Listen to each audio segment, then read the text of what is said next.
Okay. So I'm going to take you through this now that you've said it. You got off the bus, came down the road. You said you saw Teresa's vehicle in Stephen's garage. Uh-huh. How did you see that? With the front end out of the door. With what? The front end was out of the door. The front end was out of the door. So the big door was open, I take it? Yeah. And you went over to your house, and the way you were telling me, you're about 20 minutes, half hour, you had to wait because Blaine used the phone? And so then you went down and got the mail? Yeah. So you're in your house for about 20 minutes, half hour? Yeah. And you went down to get the mail? Well, I called Travis first. You called Travis first. Okay, how long did you talk to Travis? Oh, 10, 15 minutes. And after you're done talking to Travis, what did you do? Went up to go get the mail. And did you take a bike, like you said? Yeah. And then you're coming back from the mail? Is that when you tell me what happened then again?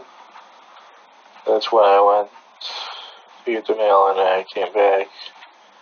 I was looking at it when I was riding the bike and I seen Steven's mail in there and I went over by him and I knocked on the door.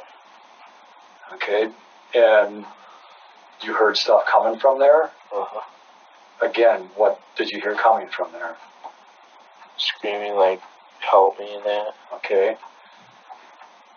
And then you said before, you knocked on his door. Uh-huh. And you said you had to knock 3 times. 3 times, and it took how long for Stephen to get to the door about? Oh, 5 minutes. About 5 minutes. While you were standing at the door, did you continue to hear things coming from the inside? Yeah. Stephen came to the door and took you into the kitchen, you said, right? Yeah. Okay. About what time do you think this is? Thinking back now on your time periods, when you got home, how long it took for these phone calls and stuff.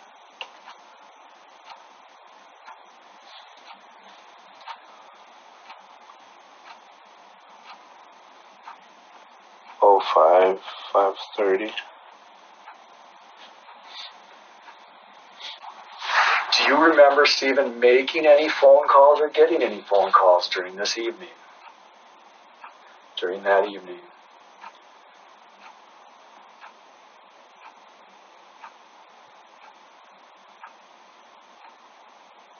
Like 1 or 2 of them.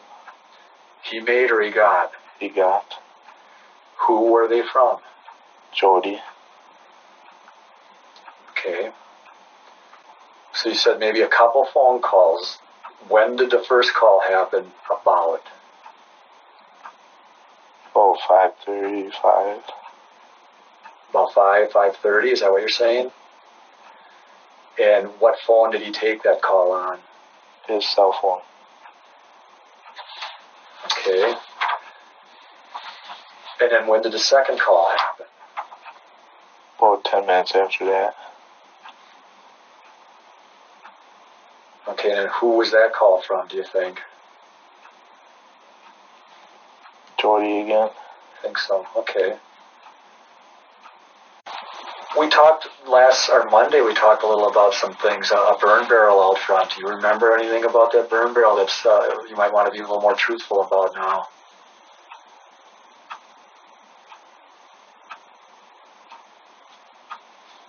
That was full of stuff. Was it burning? Yeah. Brendan, it's okay to tell us, okay? It's really important that you continue being honest with us. Okay, don't start lying now. If you know what happened to a cell phone or a camera or her purse, you need to tell us, okay? The hard part's over. Do you know what happened to those items? You burnt them. How do you know? Because when I passed it, there was like a person there and stuff. When you passed what? The burning barrel. Did you look inside? Why did you look inside? Because it was full. And where are those items you said you saw? Like right underneath it. Underneath the bag? Yeah. Well, how would you see that?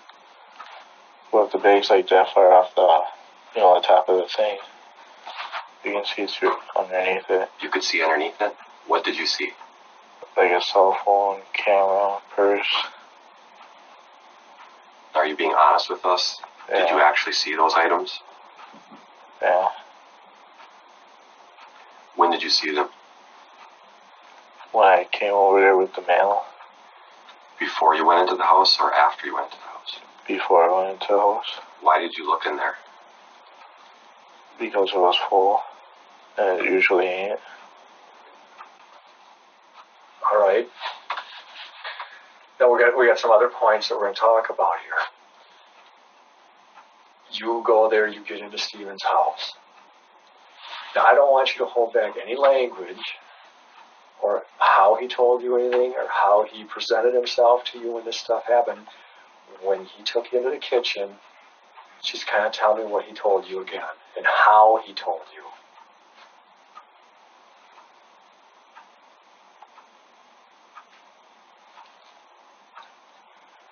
He asked me if I wanted to fuck the girl and if I wanted to try it.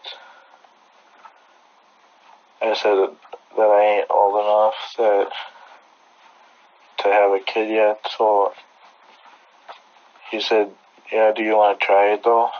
I'm like, not right now. He just kept on egging me on. You told us about going in there and having sex with her, that she was handcuffed and chained. Okay. Ultimately, and then you said you left the bedroom for a period of time and he talked to you out in the living room, right? Yeah. Again, just to remind us, what kind of things was he saying to you out in the living room? That he was saying that I did a good job and that he was proud of me. Okay. How long were you in the living room about? About 5 minutes, 5, 10. And then after you're in the living room, where did you go? Back in there. Okay. And tell me, and think about the video in your head, okay? You went back in the bedroom and go through what happened again.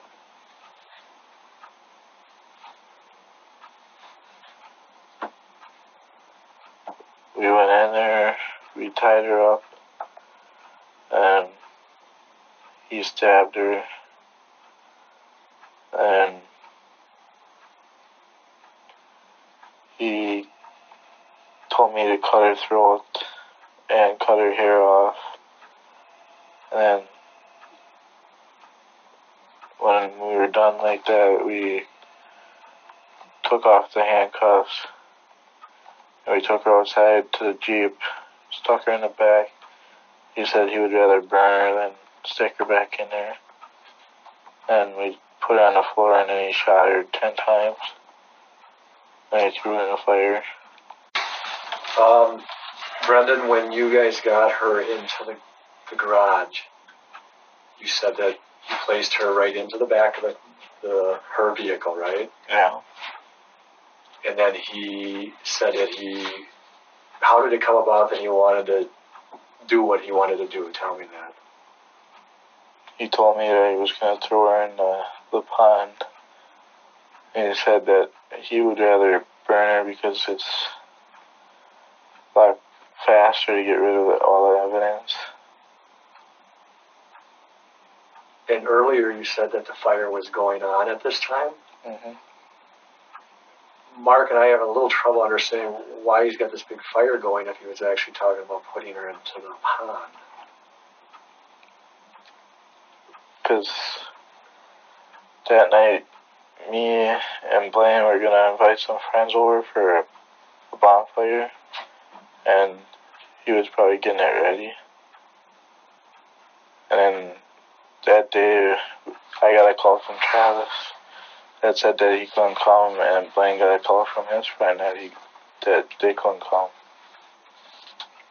Okay. Then you said that you took her out of the back of her vehicle. Did you help him do that? Mm-hmm. And then you said that he went and got a gun, right? Yeah. And he came back in. What did he do? He shot her 10 times. Tell me where he shot her. Like in the head, and in the belly, and the stomach. How many times did he shoot her in the head? Like 3 times. Tell me where in the head. What sides? Like the left side, I think it was. The left side of her head. And when he shot her in the body, where in the body again? Like right here. Okay. When you got home from school, do you remember if a fire was going then? I didn't look.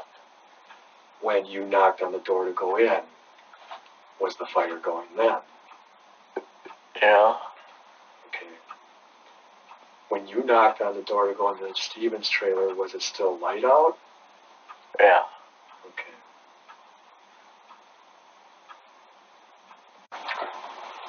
You took her out to the fire, and you're sure you used this creeper thing, right? Yeah. That's what you said. Did you carry her on that creeper thing, or did you actually push it out there, you guys? Do you know what I mean?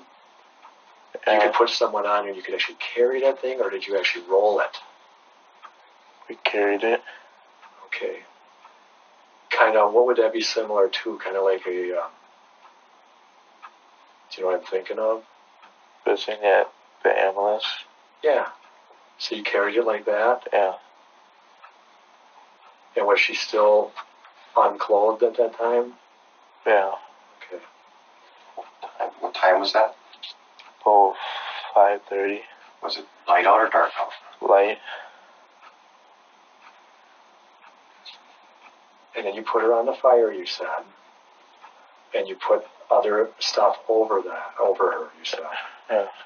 Did you help Steven start that fire? No. Are you telling us the truth? Yes.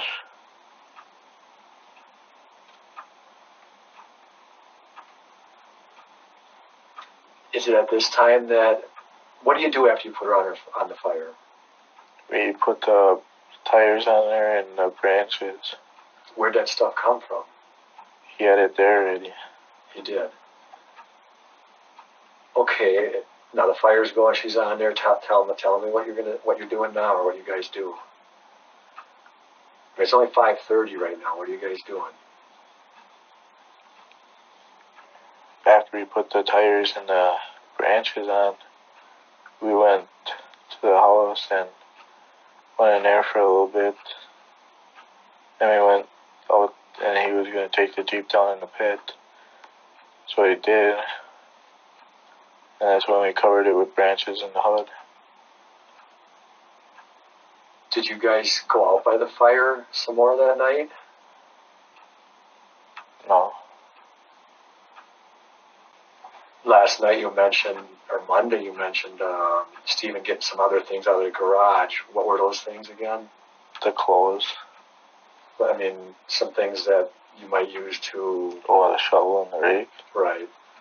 Did he get anything else like that out of the garage? No, just them two. And what did he use those for? To like pile so he can get it smooth so he can fit the rest of the stuff in there. Did you help him with that? Did you use the rake and the shovel at all? No. Are you sure about that? Yeah. Tell me again what he was doing with the rake. He was like pushing the stuff around so he can put more stuff on it so it's even. Show me what he was doing. You showed me the other day. Like one like this. One like that. What kind of stuff was he pushing around? Like the wood in that. Was he pushing her around at all? Wood that was on the top in the cabinet. Were you able to see her in the fire?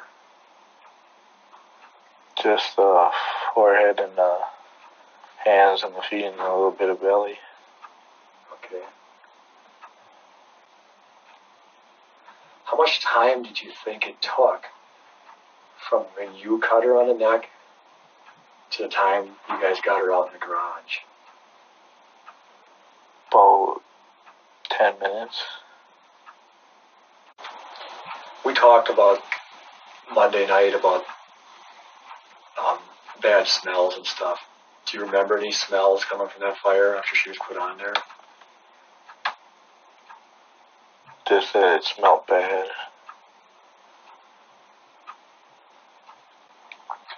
You told us before that Jody called a couple times, right? Mm-hmm.